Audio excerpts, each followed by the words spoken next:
শুনি, মানে একেবারেই ছোটবেলা থেকে যেখান থেকে বলার আছে। একটু বাবা মার কথা দিয়ে শুরু করি, as I am coming from them. আব্বু খুব ছোটবেলায় আমার দাদা মারা যান। আমার বাবা তখন পৃথিবীতে আসেননি, অর্থাৎ আমার দাদির পেটে থাকা অবস্থায় আমার দাদা মারা যান। আচ্ছা। তো আব্বুর জন্ম হয় মুক্তিযুদ্ধের প্রায় 6 years আগে।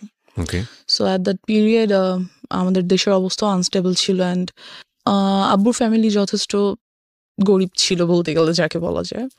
সো আব্বুর বাড়ি হচ্ছে বরিশাল, অ্যান্ড সেখান থেকে উনি ঢাকায় আসেন। তখন ওনার 13 বছর বয়স যখন উনি ঢাকায় চলে আসেন, বিকজ বাড়িতে কোনো কিছুরই ফ্যাসিলিটিস ছিল না, এখনো নাই, আমরা কখনো যাই না আমাদের বাড়িতে। তো ওই সময় উনি ঢাকায় আসেন এবং একটা লাইফ লিড করার জন্য যতটুকু কাজ করার দরকার তাই সবই করেন। ইভেন দো যদি বলি ঠেলা গাড়ি পর্যন্ত তার সে ঠেলা। এই গল্পটা আপনি পরবর্তীতে শুনেছেন কার কাছে? হ্যাঁ, বাবার কাছ থেকে শুনেছি। My dad is one of my friends, best friends. Beautiful. Okay, so আসে এবং আস্তে আস্তে উনি এখানে থেকে পড়াশোনা করে। ঢাকা ভার্সিটি থেকে উনি অনার্স মাস্টার্স করেন।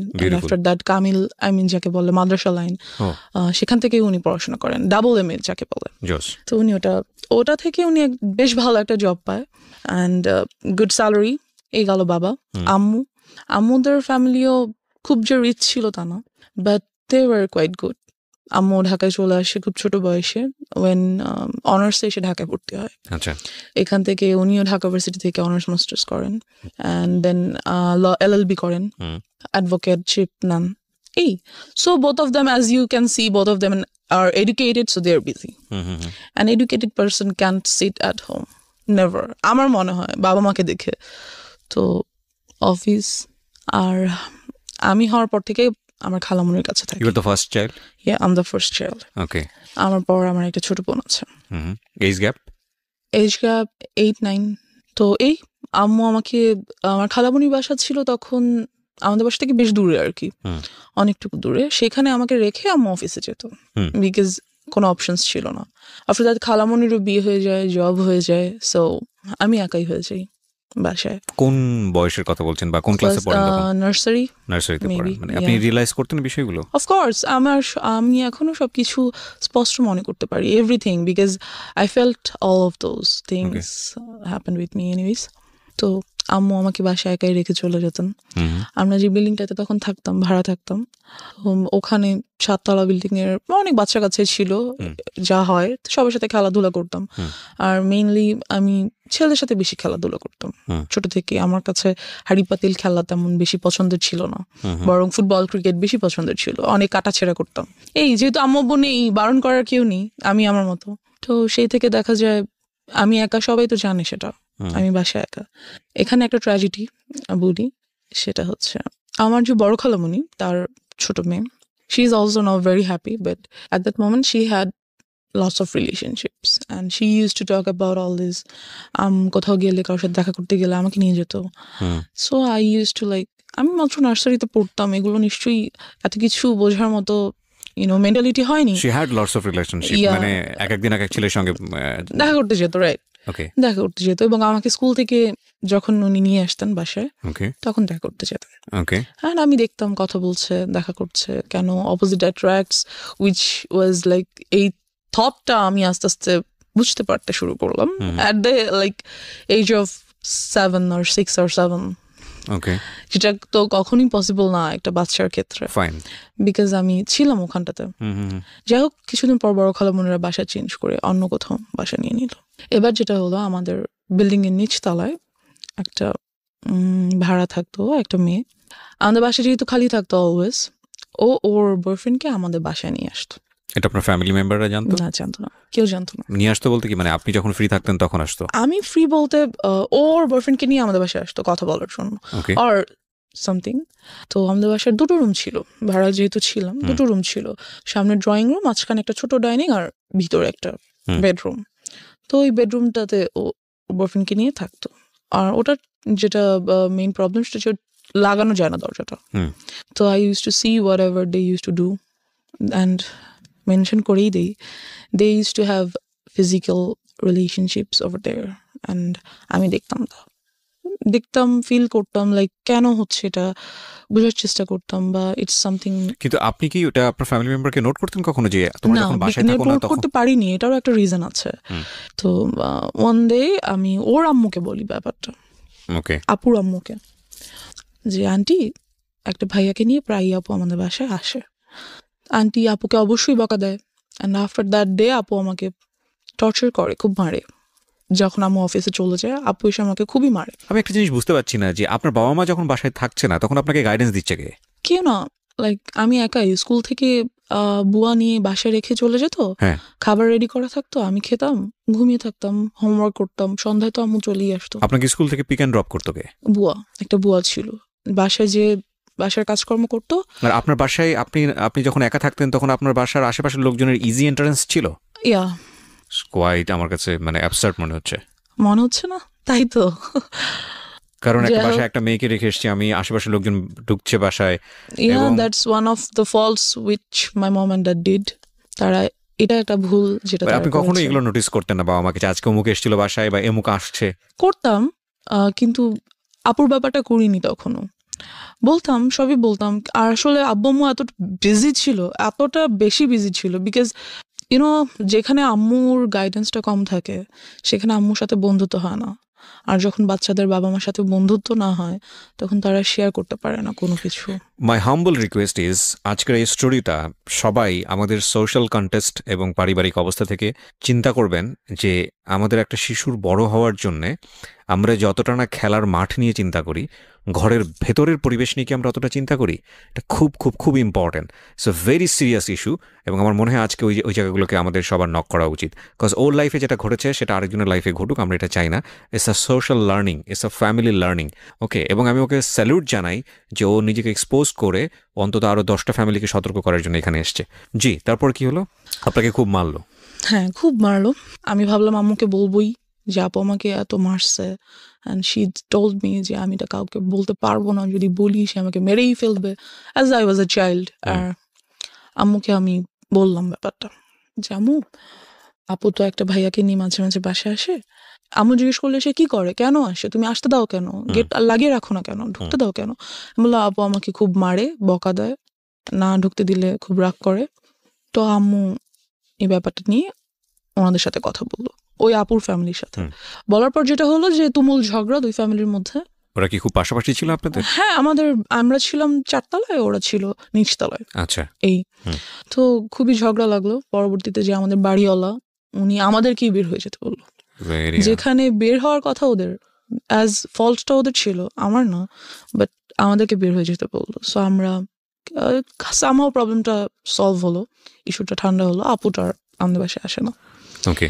এবার যেটা হলো, আমার মেন্টালিটি লাইক ওই জায়গাটা থেকে অনেক আনস্টেবল হয়ে গেল, কি বলবো এটাকে, unbalanced. So I used to think like কেন হচ্ছে এই জিনিসগুলো, বা এগুলো কি, কেন, some kind of curiosity. Like of course একটা কিউরিওসিটি গ্রো হ্যাঁ, করলো। like- আপনি তখন নার্সারিতে পড়েন? তখন আমি 1-এ উঠেছি। ওকে। অ্যান্ড আমার কাছে ব্যাপারটা খুবই আনইউজুয়াল লাগতো। ওকে প্রিয় শ্রোতা, গল্পের মাঝখানে ছোট্ট একটা পজ দিচ্ছি সবার জন্য অ্যানাউন্সমেন্ট। জীবন গল্পের পার্ট 2 বইটি বাজারে আসতে যাচ্ছে খুব শীঘ্রই। যারা অ্যাডভান্স বুকিং দিতে চান, কারণ অল্প সংখ্যক বই আমরা বাজারে আনি প্রতি বছরই ফেব্রুয়ারি মাসকে কেন্দ্র করে, যারা অ্যাডভান্স বুকিং দিতে চান এবং ঘরে বসে পেতে চান নামমাত্র মূল্যে, বইটির মূল্য রাখা হয়েছে মাত্র 200 টাকা। তাদের জন্য আমি বলে দিচ্ছি নাম্বারটি, এই নাম্বারে ফোন করে আপনাকে অ্যাডভান্স বুকিং দিতে হবে, এবং এই নাম্বারটি 24 ঘন্টা খোলা থাকে, চাইলে আপনি এই মুহূর্তেই ফোন করতে পারেন। নাম্বারটি হচ্ছে boibajar.com-এর 09611262020। আমি আবারও বলছি এবং ধীরে ধীরে বলছি, প্লিজ নোট করবেন, 09611262020। অ্যাডভান্স বুকিং দিন, 2-1 সপ্তাহের মধ্যেই বইটি আপনার ঠিকানায় পৌঁছে যাবে। বইটির মূল্য রাখা হয়েছে নামমাত্র মূল্য 200 টাকা। Okay, as I have seen them doing something like that, so আমার কাছে অনেক আনইউজুয়াল লাগতো যে কেন এটা, কেন হচ্ছে। আমার একটা ফ্রেন্ড বলা যায় না ঠিক, আমার থেকে সিনিয়র ছিল তখন, ও মেবি ক্লাস 3 or 4-এ পড়ে। I used to talk a lot with her. তো সেই ব্যাপারে আমাকে অনেক কিছু বলে। একটা বাচ্চা কি বা বলতে পারে, 3-4-এর একটা বাচ্চা, যতটুকুই ওর কাছে মনে হয়েছে বা ও যা বুঝে সেখান থেকে বলছে আমাকে। Anyway, so and after that আমাদের 6 তলায় একটা ছেলে থাকতো। He proposed me when I was in class 1. Seems funny. Anyways, so আমাকে প্রপোজ করলো যে I wants to B your boyfriend. So I was like yeah I got a chance. হ্যাঁ, সবার কাছে, আমার কেন নাই? আপুর আছে, ওই আপুর আছে, সেই আপুর আছে, হ্যাঁ That's the আমার point. এরকম করা উচিত। তো I said okay. So he like কিছু না বুঝিয়ে ওকে করে দিলেন। হ্যাঁ সবার আচ্ছা আছে ওকে সুতরাং ফাইন, আমার ইটস আ ফ্যাশন। হ্যাঁ আমিও যাবো, ওকে ফাইন, গুড গুড, কি হবে I don't know, like boyfriend good, ওর সাথে ঘুরবো ফিরবো কথা বলবো, এই তো। সো একই স্কুলে ছিলাম আমরা, নিয়ে আসতো। আমি ক্লাস 1-এ ছিলাম, সিরিয়াসলি আমি এখন বলতে গেলেও embarrassed ফিল হয়, like how did I do that? No, there is a reason, of there course, is a definitely reason. But আমারও হয়তো বা বোঝা উচিত ছিল নিজেকে, হয়তো লাইক টেক কেয়ার উই করা ক্যান উচিত ব্লেম ইউ ছিল, বিকজ আপনি একটা চাইল্ড সে সময়, রাইট? বোঝা উচিত ছিল আপনার প্যারেন্টের। যাই হোক, আমরা সেই ডিসকাশনে পরে ইয়া যাব। বাট তারা আসলে কিভাবেই বা বুঝবে? আমিও তো তাদেরকে ঠিক ব্লেম ওভাবে করতে বলতে পারি না, পারি নাই, it's a situation actually. like okay yeah. So yeah, then he was my first boyfriend. Okay Then somehow ওরা বাসা চেঞ্জ করে ফেলে।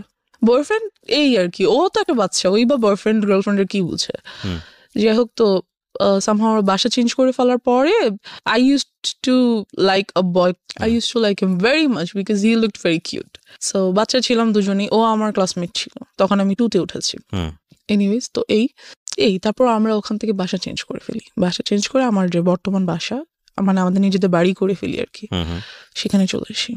আসবার পর আমরা এখান থেকেই শুরু হয় আমার লাইফের মোস্ট ট্র্যাজিক পার্ট, বিকজ আমাদের যে এলাকাটা মেনশন করছি না, বাট কি বলবো, এলাকা বলা যায় না আসলে। Can any people like live there? I feel, because ওই সময়টাতে ওটা মানুষের বসবাস উপযুক্ত তো ছিল না, I guess. Fine, I want to listen your Anyways, story, what happened there. হ্যাঁ, আমরা একটা মৃত্যুর জন্য যেটা একটা অনুষ্ঠান হয়, কাইন্ড অফ কুলখানি বা খাওয়ায়, কোনো কিছু, না কুলখানি। আই ডোন্ট নো, অনেকজনকে ডেকে খাওয়া দাওয়া করায়, আচ্ছা, সামথিং okay. Like that. অনেক ছোট ছিলাম, মনে নেই, 2-তে আমি তখন উঠেছি মাত্র। যাই হোক, তো সেখানে আমরা যাই। যাওয়ার পর যেটা হয়, আমরা একটা আমার এক কাইন্ড অফ নানা, মানে আমার আম্মুর খালু যান হয়, ওনাদের গাড়িতে করে সেখানে যাই। তো ওই গাড়ির ড্রাইভার, সো আই ওয়াজ, আমি একটু ছোট বাচ্চাই ছিলাম এই যে, তো সে আমাকে খুব কোলে টোলে করে নিয়ে আদর করে, এখানে ওখানে ঘুরাতে নিয়ে যায়। And then I noticed something, যেহেতু আমি অনেক কিছুই বুঝি এই ব্যাপারগুলোতে, লাইক ফিজিক্যালি কিভাবে you have to save yourself, আমি অনেকটাই বুঝি এই ব্যাপারগুলো। তো he tries to touch my private parts, and আমি বুঝতে পারি ব্যাপারগুলো, ফিল করি। সো আমি ওনার কাছে আর যেতে চাই না। কি ছিল উনি? Driver, as I said. আপনাদের ড্রাইভার? নো, যাদের গাড়িতে করে আমরা গেছি, আমার নানা ভাইয়ের driver. Okay. So he tries to like kind of, এটা first embarrassment of your life, এবং এই ঘটনা ঘটার পরে আপনি কি করলেন? তা আমি যেতে চাই না ওনার কাছে, যে না আমি, মানে ওখানেই আমরা আছি তখনও, কিন্তু আমি আম্মুর কাছে চলে যাই যে আমি যাবো না ওনার কাছে। কিন্তু আমি কেন যেন আম্মুকে বলতে পারি না, লাইক আমার সাথে এটা হচ্ছে, আমার এটা ফ্রি ভাবে আম্মুকে বলা উচিত, কেন যেন আমার আম্মু আব্বুর প্রতিও ওই ভরসাটা আসে না যে না আমি বলতে পারি। I don't no Y, but আমি বলতে পারি না। সো আম্মুকে আমি বলি যে আমার ওনাকে ভালো লাগছে না, আমি ওনার কাছে যাবো না। দেন আমরা ওখান থেকে চলে আসি, অ্যান্ড খুবই ট্রিক করে উনি আম্মু আব্বুর নাম্বারটা নিয়ে নেয়, ফোন নাম্বারটা নিয়ে নেয়, যে হ্যাঁ আমরা কোথাও যেতে হলে আমাকে ফোন দিবেন, আসবো, হ্যান ত্যান ফ্যান।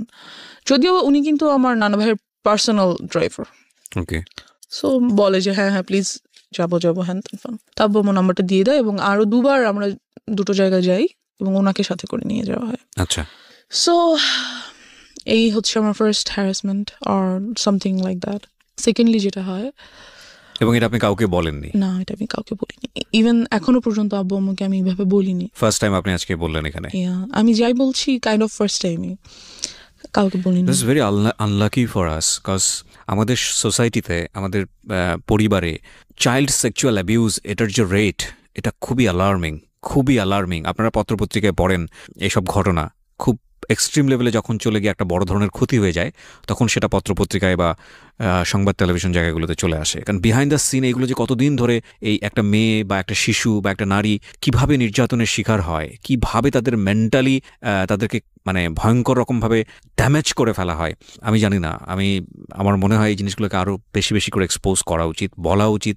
কজ আমি ভিকটিম, আমি কেন এটা বলতে পারবো না? কোথায় সমস্যা? ট্যাবুটা কোথায়? মানে আমাকে কেউ একজন সেক্সুয়ালি হ্যারাসমেন্ট করেছে, আমাকে কেউ একজন ফিজিক্যালি অ্যাবিউজড করেছে, অথচ সেটা নিয়ে আমি সোসাইটিতে মুখ খুলতে পারবো না, সেটা নিয়ে আমি বলতে পারবো না। কি আশ্চর্য মেন্টালিটি! মানে সেটা নিয়ে বললে আমার দিকেই আঙুল তোলা হবে, সেটা নিয়ে বললে আমাকে মনে করা হবে মেয়েটা খারাপ বা ছেলেটা খারাপ বা ওনার ফ্যামিলি খারাপ। কি ভয়ঙ্কর রকম মানে বাজে মেন্টালিটি আমাদের সমাজের। কিন্তু এই যে আমাদের এই মেন্টালিটিটা, এটাই কিন্তু যুগের পর যুগ এই প্রবলেমগুলো কীভাবে জিয়ে রেখেছে। আজকে যদি পরিবারের কাছে এই মেয়েটা এতটা বেশি সাবলীল হতো, আজকে যদি ওর বলার ক্ষমতা তৈরি হতো, ওকে যদি এনভায়রনমেন্টটা দেওয়া হতো, তাহলে ওর শৈশবটা হয়তো বা এরকম হতে পারতো না। কজ ও বলেছে একটু আগে যে this is the number one. আরও কী যে অপেক্ষা করছে আপনাদের জন্য, আপনারা একটু শুনুন, তাহলে বুঝতে পারবেন। জি বলুন। তারপর যেটা হয়, তো ওই ড্রাইভারের সাথে আমাদের আর দেখা হয় না। Anyways he is vanished somehow. So after that আমার চাচাতো ভাই আমাদের বাসায় থাকতে আসে for some reason. Somehow maybe আমাকে লাইক করতো আর সামথিং। তখন আমি ক্লাস 3-তে উঠেছি।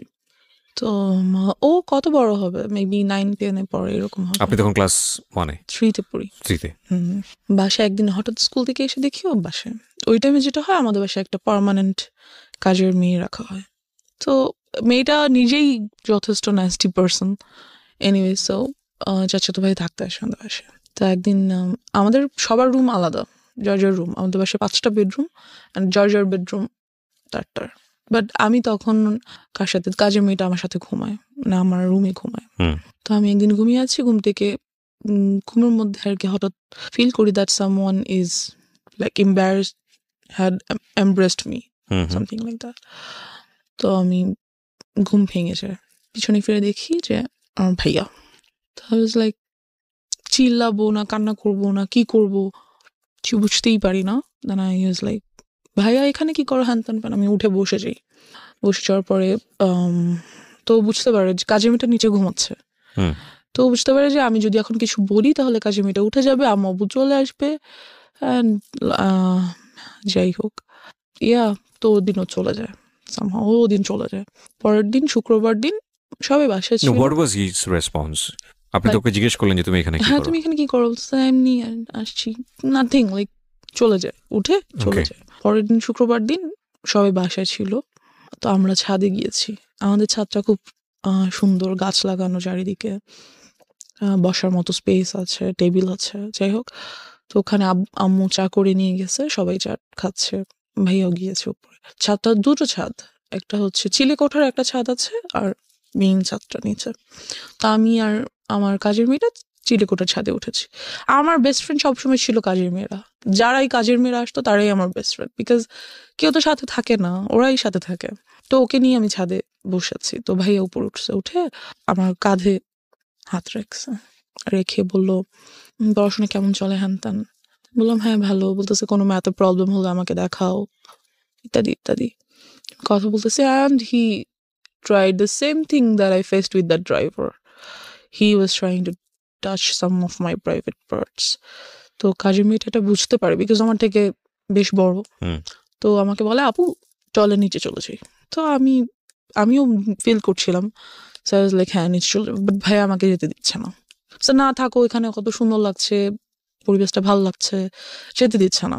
এই গেল সামহাও। তো আমি চলে আসি নিচে, কিছুক্ষণ বাদে চলে আসি। তাই আম্মুকে বলি ব্যাপারটা, যে আম্মু ভাইয়া আমার সাথে, আমি আম্মুকে ডাইরেক্টলি বলি যে আম্মু ভাইয়া আমার প্রাইভেট পার্স টাচ করার চেষ্টা করে। এটা বলার পর আমার চাচার সাথে আর কি আব্বুর তুমুল ঝগড়া হয়। ও তার মানে আলটিমেটলি আমি একবার বলে ফেলি, হ্যাঁ একবার বলি আম্মুকে, আম্মু আব্বুকে বলে, দেন তো ওদের সাথে খুবই ঝগড়া হয়। আর ওই ভাইয়াকে আমাদের বাসায় আসতে মানা করে দেয়। এখন ব্যাপার হচ্ছে আব্বু আম্মুই বা কি করবে, এতবার, এতজন, এত মানুষ, কয়জনকে বাসায় আসতে মানা করবে, কয়জনকে ধরে রাখবে, দরজা কি সবসময় বন্ধ রাখবে বাসার? এটা তো সম্ভব না। যাই হোক সামহাও ওটা চলে যায়। আমি তখন ক্লাস 3-তে, এবং আম্মু আমার জন্য একটা টিচার রাখে। আমার বাসায় কখনো টিচার ছিল না, আম্মুই পড়াতো। বাট তখন দেখা যায় যে আম্মু তখন অ্যাডভোকেটশিপটা ছেড়ে দেয়, ছেড়ে দিয়ে আম্মু একটা গভর্নমেন্ট জব নেয়। এতে করে যেটা হয় যে আম্মু খুবই বিজি হয়ে যায়। ওখানে তো অ্যাডভোকেটশিপে হচ্ছে কেস পাবো যাবো এরকম কিছু, পাবো না বাসায় আছি। বাট একটা জব ইজ 9 to 5 ডিউটি। আর আম্মুর যেই অফিসটা পড়ে যায় অনেক দূরে, সেখানে যেতেই প্রায় 1.5-2 ঘন্টার মতো লাগে। সো আমাকে একেবারেই টাইম দিতে পারে না। বাট তখন যেটা হয়, আমার খালামণিকে তারা আমাদের বাসায় নিয়ে আসে, খালামণি আর তার হাজব্যান্ডকে। অ্যান্ড আমার সেফটির জন্য আব্বু আম্মু তাদেরকে একটা ফ্ল্যাট গিফট করে দেয় আমাদের বাসায়, ওকে, যে যাতে আমার ছেলে মেয়েরা সেফ থাকে এই জন্য। তো খালামণিও জব করে, মেইন প্রবলেম এখানেই। তো দেখা যায় সেটা আসলে কি বলবো, সবসময় সবাই সবকিছু বুঝে না, ইউনো। অনেক সময় আমরা অনেক কিছু দেখেও দেখতে পারি না, ব্যাপারটা এরকম। প্রিয় শ্রোতা, জীবন গল্পের এখন পর্যন্ত সেরা কয়েকটি গল্প এবং রেডিওতে অপ্রকাশিত একটি গল্প, একটি বিশেষ গল্প নিয়ে এবারের বই প্রকাশ হতে যাচ্ছে জীবন গল্প পার্ট 2। যারা এই বইটি ঘরে বসেই সংগ্রহ করতে চান, কারণ অল্প সংখ্যক বই বাজারে আনা হয় প্রতি বছরই ফেব্রুয়ারি মেলাকে কেন্দ্র করে, বইমেলাকে কেন্দ্র করে, তারা ফোন দেবেন এই নাম্বারে। নাম্বারটি হচ্ছে boibajar.com-এর এবং নাম্বারটি হচ্ছে 09611262020। আমি আবারও বলছি 09611262020। এই নাম্বারটিতে ফোন দিন। বইয়ের মূল্য রাখা হয়েছে সর্বসাকুল্যে 200 টাকা মাত্র। ওকে, যেখানটায় আমরা ছিলাম। যাই হোক, তো খালামণি থাকে, তো আমার জন্য একটা টিচার রাখা হয়। টিচারটাকে বলা হয় যে তুমি সন্ধ্যায় আসবো, কারণ আমি সন্ধ্যা বাসে আসবো। আম্মু বলে যে আমি সন্ধ্যায় আসবো আর তুমিও সন্ধ্যায় আসবো। Your mom is lawyer. Yeah, that time উনি কি প্র্যাকটিসে ছিল? না, উনি তখন প্র্যাকটিস ছেড়েছে, মাত্র নিউ ছেড়ে একটা গভর্নমেন্ট জবে ঢুকলো। ওকে, তো ওনাকে বললো যে সন্ধ্যার পর আসতে, যেহেতু সন্ধ্যার পর আমার অফিস থেকে আসবে। এই তো আমাদেরকে আমার রুমে বসে পড়তে নিষেধ করে দেওয়া হলো। যেটা করা হলো যে ড্রয়িং রুমে বসে পড়বে, যাতে আমি দেখতে পারি তোমাদেরকে। যাই হোক, তো আম্মু ড্রয়িং রুমে বরাবরই ডাইনিং রুমে বসে আম্মু অফিসের কাজ করতো ল্যাপটপে, আর আমি স্যারের কাছে পড়তাম। তা অনেক সময় দেখা যায় সব সময় কি আর সন্ধ্যার পর আম্মু চলে আসতে পারে, রাস্তায় জ্যাম থাকে, অফিসে কাজ থাকে, অনেক কিছুই। সো ইয়া, এরকমই মাঝে মাঝে হতো। অ্যান্ড আমার স্যারকে খুব ভালো লাগতো, কারণ স্যার আমাকে খুব আদর করতো, খুব সুন্দর করে বুঝাতো, একটা টিচারকে যেভাবে ভালো লাগা উচিত। That's it. তো স্যার যেটা করে যে আমাকে অলওয়েজ স্কুলে নিয়ে পড়ায়। ওয়াই? স্যার বলতে কি, হোম টিউটর আমরা কেমন রাখি একটা বাচ্চার জন্য, অনার্সে পড়ুয়া কোনো ছেলে বা মেয়ে এরকম। তো সে আমাকে অলওয়েজ স্কুলে নিয়ে বসিয়ে পড়াতো। ছোট থেকে আমি খুব হেলদি ছিলাম, so he used to do the same things. তো ফার্স্ট ডেতেই তো আপনার বুঝে যাওয়া উচিত ছিল যে এটা তো আসলে ফার্স্ট ডেতে তো উনি এরকম করেনি। ওকে, আফটার 6 or 7 months আমাকে পড়াতে একটা টাইমে এসে এরকম দেন যেটা হলো যে উনি বুঝতে পারলো যে আমি এটা পছন্দ করছি না, এবং এই ব্যাপারটার পর আমি ওনার কাছে যে আর পড়ি না, ওকে, ওনার কাছে যেতে চাচ্ছি না। তো উনি করলো কি, নানান কথা আমাকে বলে, like love and relationship and কোন ক্লাসে তখন আপনি? ক্লাস 3-তে। ক্লাস 3-তে only, and I just can't understand একটা টিচার অনার্সে পড়ে সে কিভাবে ভাবে যে আমি একটা ক্লাস 3 এর বাচ্চাকে রিলেশনশিপ এর ব্যাপারে বলি। I don't know. তো and he said I want to be your boyfriend. একটা teacher, and I was like আমি আম্মুকে বলে দিব। তো বলতেছে বলো, তোমার আম্মু কখনোই বিলিভ করবে না। and he was right, আমি আম্মুকে বললাম আর আম্মু এটা বিলিভ করলো না। কাজ যে টিচারটা ছিল উনি আব্বু আম্মুর খুবই পরিচিত একজনের ছেলে ছিল, বেশ ঘনিষ্ঠ একজনের ছেলে।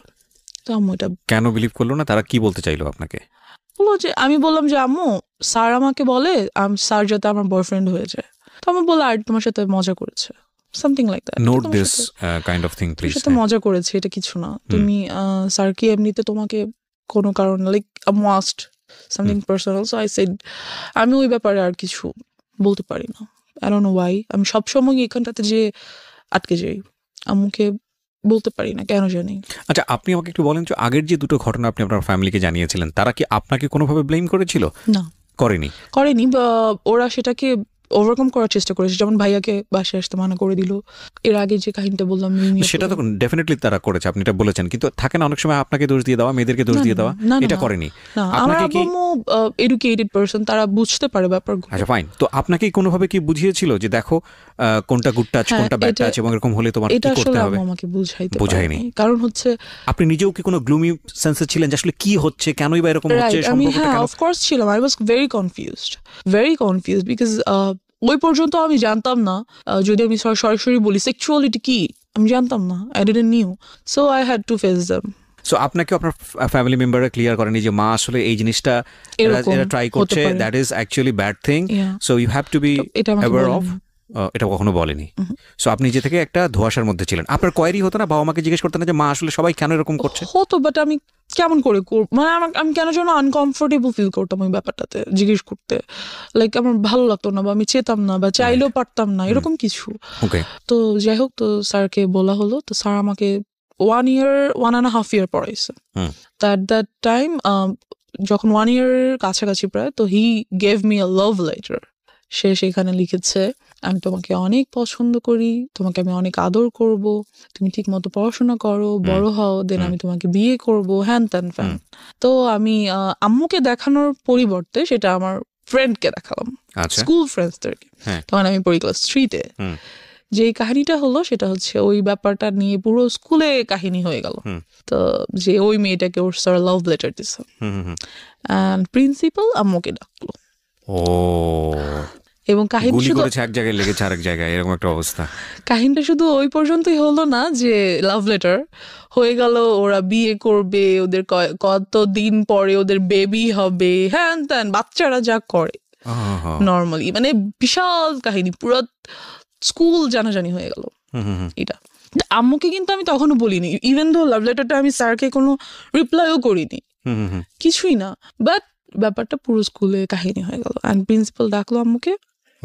সো আম্মু গেল, ক্লাস টিচার, প্রিন্সিপাল সবাই মিলে বললো আম্মুকে যে এরকম এরকম কি হয়েছে, আমরা তো জানি না, কেন স্কুলে এত গুজব, হ্যান ত্যান। যেটা ওদেরকে বলা হলো যে আপনি আপনার মেয়েকে স্কুল থেকে নিয়ে যান, ডিরেক্টলি বলা হলো যে নিয়ে যান স্কুল থেকে, বিকজ আপনার মেয়ে আজে বাজে গল্প করে, ও বাকি বাচ্চাদেরকে নষ্ট করে ফেলবে। আমি কিছুই করি নাই, কি বা করবো, আর আমি বুঝি বা কি বলবো, বা কি আজে বাজে গল্প বা কি করবো, বাট যাই হোক এরকমটা বলা হলো। অ্যান্ড ও স্কুল থেকে আমাকে নিয়ে আসা হলো, আম্মু নিয়ে আসলো, অ্যান্ড ওই টিচারটাকে বাদ দিয়ে দিল। দেন আপনি তো ফ্যামিলিকে বললেন যে ঘটনাটা কি ছিল? আমাকে লেটারটা দেখালাম। আচ্ছা, তারপর? That's it. তো লেটারটা দেখে আম্মু আমাকে কিছুই বললো না, কিছু জিজ্ঞেস করেন? নাথিং। সে জাস্ট টিচারটাকে বাদ দিয়ে দিল। দিয়ে ইট ওয়াজ আ ওয়ান কাইন্ড অফ, আমি জানি না বাবা মায়ের ক্ষেত্রে আমি কি ওয়ার্ডটা ইউজ করবো, because they are just gifted from Allah. But see, আপনি যেদিন প্রথম দিন বলেছিলেন আপনার মাকে যে he wants to love me, ওই সময় যদি সে বিশ্বাস করে স্টেপটা নিয়ে নিত, তাহলে কিন্তু আজকে এইরকম একটা ডিজাস্টার হতো না আপনার লাইফে। সি, এটা কত বড় হচ্ছে। ও কিন্তু আপনারা একটা জিনিস খেয়াল করবেন ভেতরে গিয়ে, আমি বারবার ইন্টারাপ্ট করছি, ও বারবার এম্বারেস ফিল করছে ফ্রম ড্রাইভার, যে গেল ড্রাইভার, বাসায় আসলো কাজিন, আত্মীয় সম্পর্ক, সেও তাকেও বের করে দেওয়া হলো, ইভেন ইট ইজ টিচার, সেও চলে গেল। এবং কোথায় ক্ষতি হলো দেখেন, ওর স্কুল যেখানে ওর ফ্রেন্ডসরা আছে, যেখানে ওর অনেক বড় একটা বন্ডেজ তৈরি হয়েছে, সেখান থেকে ওকে কুইট করে নিয়ে আসতে হচ্ছে। তার মানে ওর এই জিনিসটা সম্পর্কে কীরকম ভয়াবহ একটা সেন্স ওর চাইল্ডহুডে গ্রো করছে। মানে আমরা কীরকম একটা সোসাইটিতে বসবাস করি। ওকে, তারপর? যেই স্কুলটাতে আমি ছিলাম ওটা অনেক স্বনামধন্য স্কুল ছিল, আমরা মেনশন করতে চাই না, মেনশন করছি না, অনেক সিনারি বাংলাদেশে এরকম বিহাইন্ড আন্ডার দ্য সিন এরকম। হ্যাঁ, ওখান থেকে এসে আমার এলাকার একটা স্কুলে ভর্তি হতে হলো। ওকে। তো ওখানে ভর্তি হওয়ার পর যেটা হলো যে ওই টিচারটা যাকে আমি বাদ দিয়ে দিয়েছে, সে মাঝে মাঝে স্কুলের সামনে এসে দাঁড়িয়ে থাকে, অ্যান্ড এই ব্যাপারটাও আমি আম্মুকে বললাম। চিপস নিয়ে আসে, চকলেট নিয়ে আসে, বেলুনস নিয়ে আসে, হ্যান ত্যান। তো আম্মুকে অনার্সে পড়ুয়া, হ্যাঁ অনার্সে পড়বো, মেবি ফার্স্ট আর সেকেন্ড ইয়ারে পরে এরকম কিছু হবে। যাই হোক, তো নিয়ে আসে। তো আমি আম্মুকে বললাম যে আম্মু স্যার প্রতিদিন এসে দাঁড়িয়ে থাকে, আমাকে নিয়ে যেতে চায়, বাসায় পিছন পিছন আসে, বেলুন দেয়, চিপস চকলেট দেয়, হ্যান দেন। তো আম্মু করলো কি, আমাকে আনা নেওয়া করার জন্য একটা বুয়া রেখে দিল 1000 টাকা বেতন দিয়ে, যাতে অ্যাটলিস্ট ওই লোকটা না দাঁড়িয়ে থাকতো। এবার যে টিচারটা রাখলো, ওর বাবা মা অনেক নিম্নমানের আর কি, খুব গরিব, তারা স্লামে থাকে। ওর বড় আপুর বিয়ে হয়ে গেছে, সেখানে একটা বেবি আছে, হাজবেন্ড ছেড়ে দিচ্ছে, লাইক ওদের ফ্যামিলিতে খুব ট্র্যাজেডি। বাট ওই ছেলেটা খুবই ব্রিলিয়েন্ট, অলওয়েজ স্কলারশিপে পড়াশোনা করছে। এখন অনার্সে যে উঠছে সেটাতে উনি ফ্রি পড়াশোনা করছে, ইংলিশের teacher. And as you can see I am quite good at English. বলবো just because of him? No, not like that. Not like that. Yeah, he teached me. He teached good, but one more tragedy over here. যাই হোক, তো উনি এরকম কিছুই ছিলেন না, বরং খুবই রাগী, বদমেজাজি অ্যান্ড টর্চারেবল টিচার ছিলেন। পড়া না করে রাখলে মারতেন, এবং প্রচুর মারতেন। কোন ক্লাসে তখন আপনি? আমি তখন ক্লাস 4-এ পড়ছি, প্রায় শেষের দিকে। ওকে। যাই হোক, তো অ্যান্ড একটা টাইমের পরে দেখা গেল যে পড়া না করার জন্য আমার সেক্সুয়ালি হ্যারাসড হতে হবে। মানে কি? What was the story? Tell me, what was the first day storyটা কি ছিল? যেটা হলো যে আম্মু ওনাকে রাখলো, অ্যান্ড এই টিচারটাকে আর আম্মু রাতে আসতে বললো না, কারণ আম্মু ওনাকে অনেক বিলিভ করতো, অ্যাজ ওর বাবা মা আমাদের কাছ থেকে অনেক ফেভার নিত, অনেক ফেভার নিত। সো আম্মু অ্যাটলিস্ট ভাবছে যে ওর বাবা মাকে আমরা এত ফেভার করি, সেটা আমাদের প্রতি লয়াল থাকবে। বাট এরকম কিছুই হলো না। যাই হোক, তো উনি বাসায় আসতেন, অ্যান্ড আমাকে বকা দিতেন। বাসায় কেউ ছিল না। আমার ছোট বোনটা ডে শিফটে পড়ার কারণে সকালে 10টায় বের হতো, আসতে আসতে সন্ধ্যা 6টা-7টা বেজে যেত। কোচিং টোচিং করে একবার বাসায় আসতো। তো জি। দেখা গেছে যে আমি বাসায় একা। সো আমার বোনটা বুঝতে পারতো that he is trying to do something with me, and সে সেটা আম্মুকে বলতো। আই ডোন্ট নো কেন আম্মু কেয়ার করে নাই, না কেন আম্মু এটা বুঝতে পারে নাই, আমি জানি না। এনিওয়েজ, সো সে আমাকে পড়া না করার জন্য আমার প্রাইভেট পার্টে মারতো। কিভাবে এক্সপ্লেন করবো, আই ডোন্ট নো। না, you don't need to. So he used to do all the things which I didn't like at all. What is this? Dude, what are you doing? একটা teacher এরকম করতে পারে না। So সে আমাকে 1 বছর পড়ালো। আমার result অনেক ভালো হলো, বাট আরেক সাইড দিয়ে রেজাল্ট হয়তো অনেক খারাপ হয়ে গেল। আমার mentality or my thoughts were hurt. Then ব্যাপারটা আমি আম্মুকে বললাম না, কিন্তু খালামণিকে বললাম। মানে আর কত আর বলা যায়? কত? দেন আমি খালামণিকে সব বললাম এবং খালামণির কাছে খুব কান্নাকাটি করলাম। তো খালামণি বুঝতে পারলো ব্যাপারটা। অ্যান্ড মেনশন করে দিই, খালামণি একজন psychologist. Oh, very good. Psychologist or psychiatrist? Yeah, whatever. I don't know. সে কি ট্রিটমেন্ট করে? না, ছেড়ে দিয়েছে। এটাও উনি ছেড়ে ওকে, দিয়েছে। সাইকিয়াট্রিস্ট। হ্যাঁ। whatever. So আমি খালামণিকে বলার পরে খালামণি ব্যাপারগুলো আম্মুকে খুব ভালোভাবে শেয়ার করলো। আম্মু যেটা হলো যে বুঝার পরিবর্তে আম্মু খুব রাগ হয়ে গেল যে আমি কি করব, কয়টা টিচার চেঞ্জ করব, একটা আনছি এটার বলে এটা, আরেকটা আনছি এটাও বলে এটা, সবগুলাকে বাদ দিচ্ছি। এটা কেউ আসলেই এরকম হচ্ছে, না কেউ পড়াশোনা করতে যাচ্ছে না? কি করব, কয়টা টিচার বাদ দিব, টিচার পাবো কোথায়? অ্যান্ড আমাদের যে এরিয়াটা ছিল সেখানে ভালো টিচার পাওয়াও খুব মুশকিলের ব্যাপার ছিল। So she was like fed up, আমি করবোটা কি? বাবাকেও বলতে পারছে না। কেন বলতে, সে জানে কেন বলতে চাচ্ছে না বাবাকে ব্যাপারগুলো। অ্যান্ড এই টিচারটাকেও আম্মু বাদ দিয়ে দিল এক পর্যায়ে। যে বাদ দেওয়াতে যেটা হলো, বাদ দিবে আর কি, 1 মান্থ পর বাদ দিবে, এরকম মানে মাসের শেষে তো বাদ দিতে হবে, এরকম কিছু। The biggest tragedy of my life. একদিন স্যার 1টা-1:30টার দিকে বাসায় আসলো। স্যার খুব ভালোভাবে জানে এই টাইমে আমাদের বাসায় কেউ থাকে না, এবং স্যারের বিকেল 5টার আগে আমাদের বাসায় ঢোকার নিষেধ। আম্মু বলে দিয়েছে তাকে যে তুমি আসবে না, বিকেলের আগে বাসায় আসবে না। বিকেলে আমার খালামণি বাসায় চলে আসে আর কি। তো সে যেটা করলো যে 1:30টার দিকে বাসায় আসলো। ওই সময় যেটা কাজের মেয়েটা আমার খালামণির বাচ্চাদেরকে নিয়ে তাদের ফ্ল্যাটে ঘুম পাড়াচ্ছে, আর আমার ফ্ল্যাটে আমি একা। তো কলিং বেল বাজলো, আমি গেট খুললাম। খোলার পর দেখলাম স্যার। বললাম স্যার এখন তো আমি পড়বো না, আমি তো মাত্র স্কুল থেকে এসেছি। তো সে বললো যে আমার আজকে অনেক কাজ আছে বিকালে, এখনই পড়া শেষ করতে হবে, তুমি বই নিয়ে আসো। তো অ্যাজ ইউজুয়াল আমি বই আনতে গেলাম আমার রুমে, যেহেতু আমার রুমে পড়া নিষেধ। কাজ আম্মু ড্রয়িং রুমে, আমার রুমে পড়া নিষেধ ছিল, ড্রয়িং রুমে পড়তে হতো। যাই হোক, তো আমি বই আনতে আমার রুমে যাই, and he enters the flat, আর উনি দরজাটা অফ করে দেয়, মেইন গেটটা অফ করে দেয়। মেইন গেট অফ করে না, মেইন গেটে চাপিয়ে দেয় আর কি, লাগিয়ে দেয়, চিটকরি লাগায় না। অ্যান্ড আফটার দ্যাট আমি আমার রুম থেকে বই আনতে যাই, আর উনিও আমার পিছনে পিছনে আমার রুমে চলে যায়। যেটা উনি করে সেটা হচ্ছে আমার রুমের দরজাটা উনি আটকে দেয়। আটকে উনি আমাকে ফার্স্টে 2টা চড় দেয়, দিয়ে একটা লাথি মেরে খাটের মধ্যে ফেলে দেয়। যেটা করে, আমি স্কার্ট পরা ছিলাম, অ্যান্ড ওটা উনি ছিঁড়ে ফেলে। আফটার দ্যাট উনি আমাকে আমার পায়ের উপরে পা দিয়ে, হাঁটু দিয়ে বসে, আমার গলার উপরে কোলবালিশ দিয়ে দেয়, আর মুখটা খুব জোরে চেপে ধরে। So I was like stuck. হয়তো আল্লাহই কোনোভাবে হেল্প করছে আমাকে, যে ঠিক ওই টাইমটাতেই আমাদের মাঝখানের ফ্ল্যাটের এক ভাড়াটিয়া উপরে আসে, তার চিনি লাগবে। সো এসে উনি দেখে যে দরজায় টিচারের ছেলেদের জুতা, যেহেতু আমাদের বাসায় ছেলেদের জুতা আসে না, থাকে না কখনো।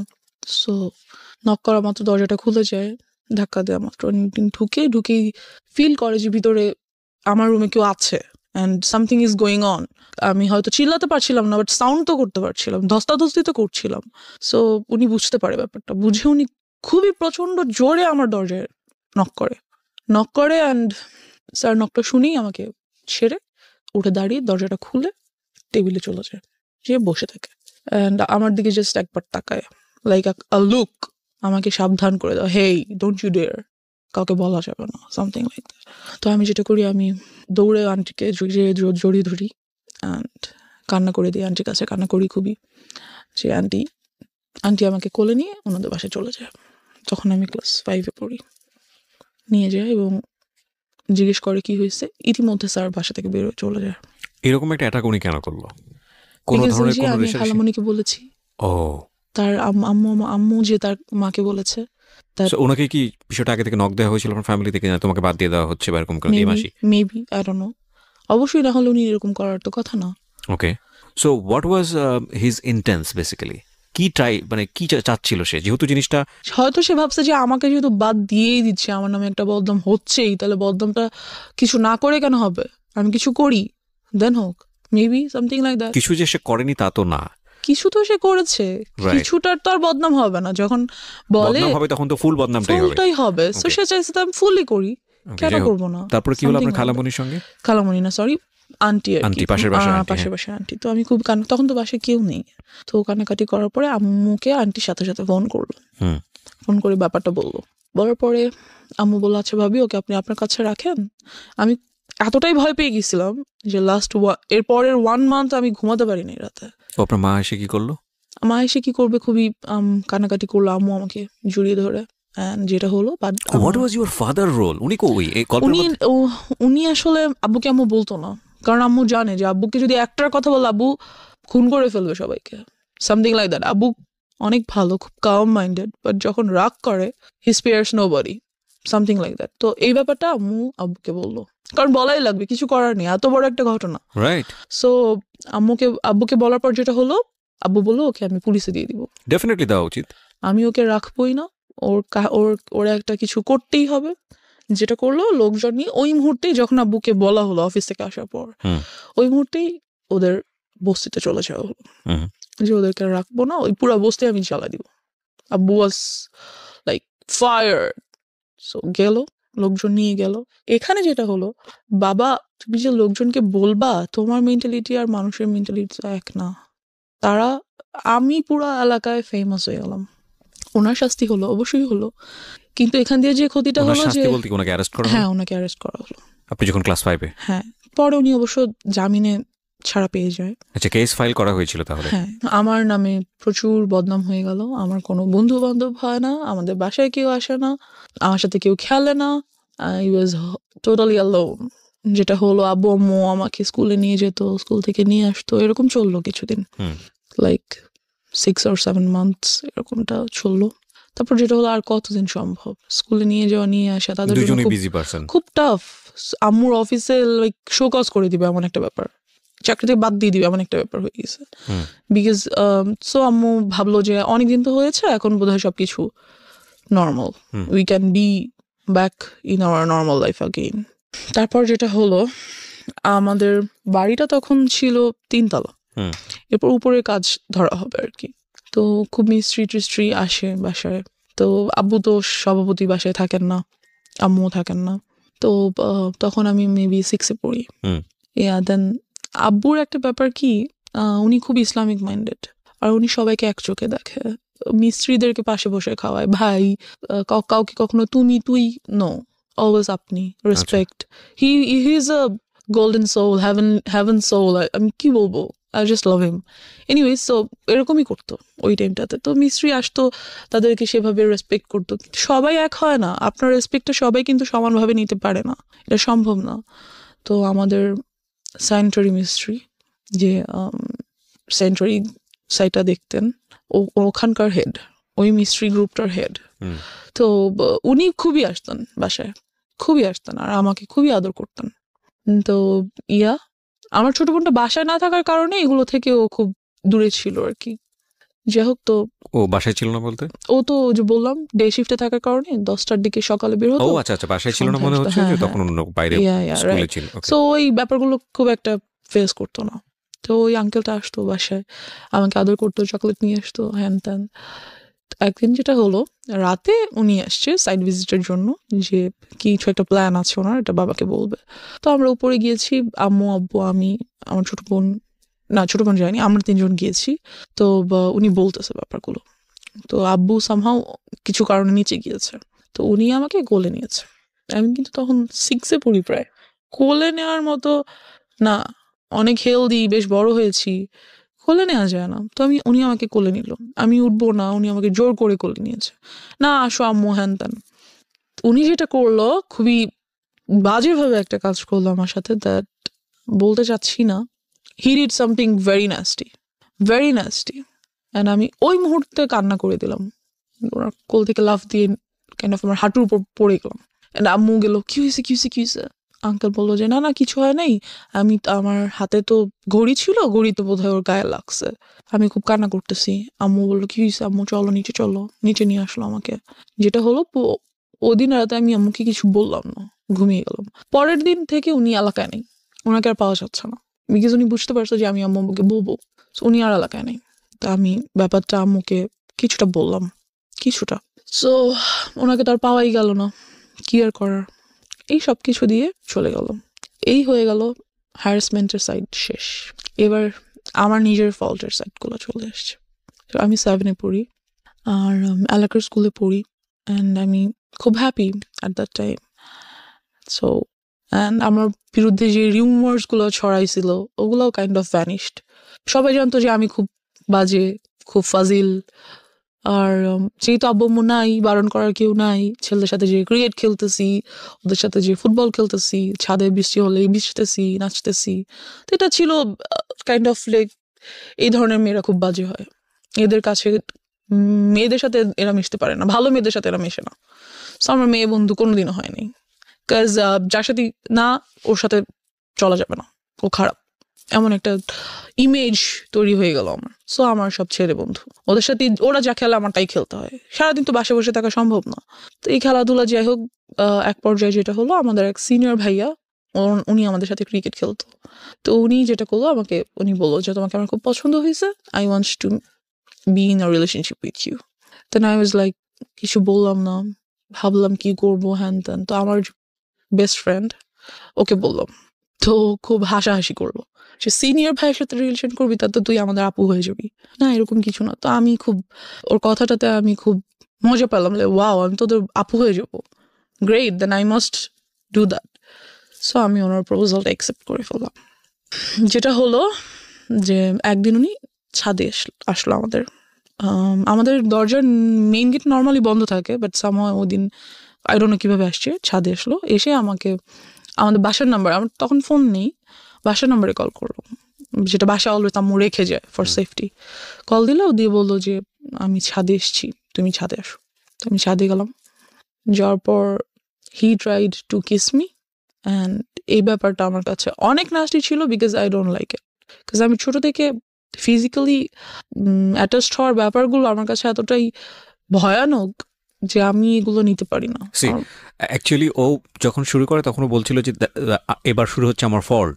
আমি মনে মনে ভাবছিলাম যে নো, এতক্ষণ ধরে যেই কজটা ছিল সেটার ইফেক্টটা শুরু হচ্ছে। So that is the thing, যে ওর পার্সোনাল লাইফে কত বড় ক্ষতি হয়ে গেছে যে ও ওই পার্টটাকে মনে করছে জীবনের সবচেয়ে বিভীষিকাময় পার্ট। এবং আমরা আজকে এই বিষয়টাকে খুব ওপেনলি এখানে ডিসক্লোজ করছি দুটো কারণে।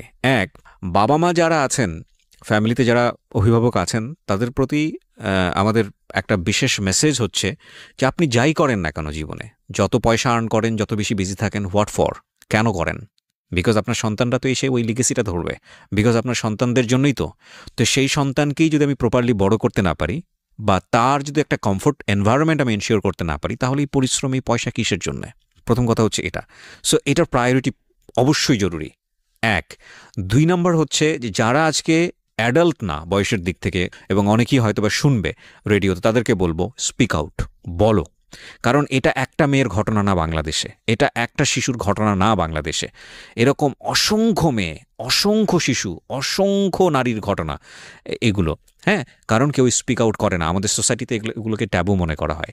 আমি বলতে চাই আজকের অনুষ্ঠান দিয়ে দ্ব্যর্থহীন কণ্ঠে যে তোমরা বলো, তোমাদেরকে স্পিক আউট করতে হবে। কিছুদিন আগে আমি দেখলাম সোশ্যাল মিডিয়াতে মিটু আন্দোলন হলো। মিটু আন্দোলন এটা অন্য একটা জিনিস, আমি যদিও এটাকে আমি মনে করি যে ইয়াস, এভাবে বলতে হবে, ডেসপার্টলি আসতে হবে। এবং সেই জায়গাটা থেকে আমি মনে করি যে পুরো দুনিয়াকে না জানালেও অন্তত ফ্যামিলিকে জানাও, ফ্যামিলি মেম্বারদেরকে খুব ডেসপারেটলি বলো। ও তো বলেছে, কিছু কিছু ক্ষেত্রে বলেছে, তারপরেও ওকে এতটা হ্যাসল ফেস করতে হয়েছে। কিন্তু আমি জানি এরকম অসংখ্য শিশু আছে, অসংখ্য কিশোর কিশোরী আছে যারা কখনো স্পিক আউট করে না।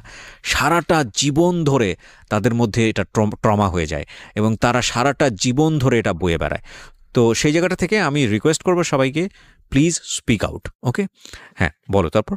তো যেটা হলো যে আমার ওটা ভালো লাগলো না ব্যাপারটা, ওর বিহেভিয়ারটা। হুম। সো আমি টোটালি বললাম যে I am not liking your behaviour, so I am not going to be in a relationship with you anymore. So I broke up with him. Okay, just because of this reason. Yeah, because I don't like it. আমার কাছে relationship মানে কি, সম্পর্ক তো সবার সাথেই হয়। বাবা মা আমার একটা সম্পর্ক, বন্ধু বান্ধব আমার একটা সম্পর্ক, এটাও তেমন একটা সম্পর্ক। So I just don't like it. After that যেটা হলো, ব্রেকআপ তো হইলো, বাট ও তো এলাকার বড় ভাই, so it's not good for me. ব্রেকআপটা হয়তো আমার জন্য ভালো না।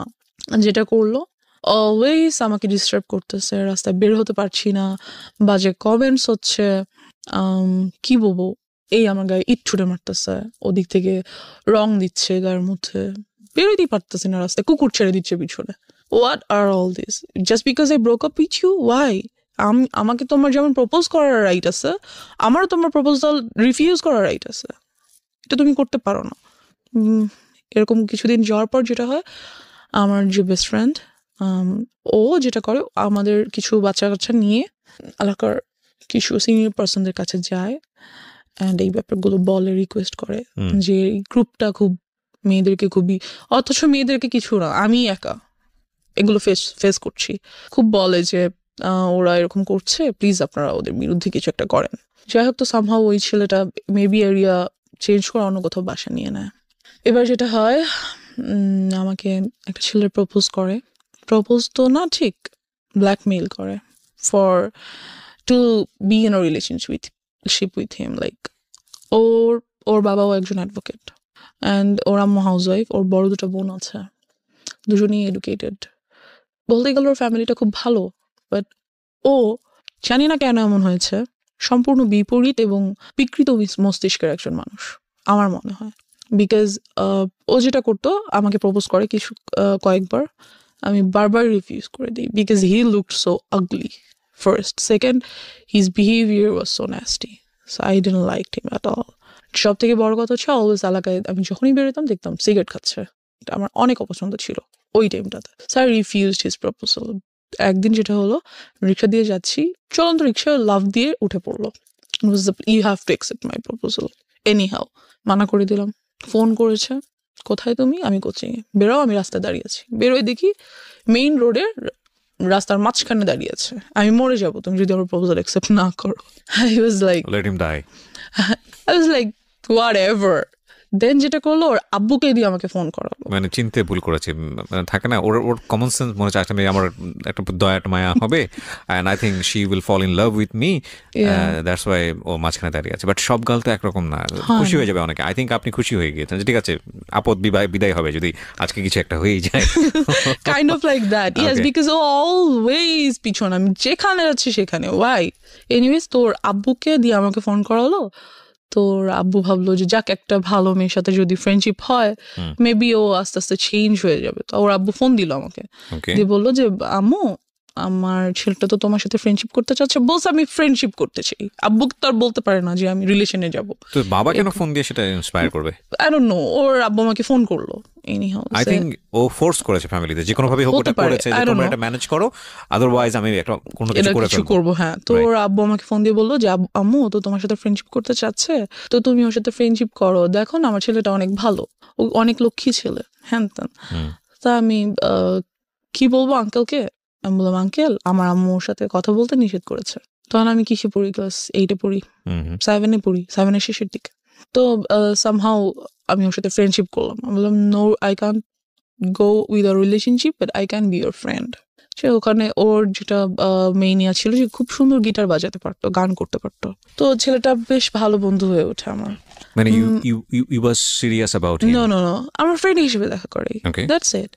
যে আমার বন্ধু, কারণ আমি মেইনলি আমার আব্বুকে সবকিছু বলেই করার চেষ্টা করি, ভেরি গুড, যতটুকু সম্ভব, যতটুকু পসিবল, কাজ আমার আব্বু তো অলওয়েজ বিজি থাকে। যাই হোক, তো একদিন অফিস থেকে আসার সময় আমাকে ফোন করে যে তুমি কোথায়? তো আমি তো কোচিংয়ে ছিলাম সন্ধ্যায়, সেখান থেকে গান বাজনা করতে যাব এমন কিছু, বা আড্ডা দিতে যাব।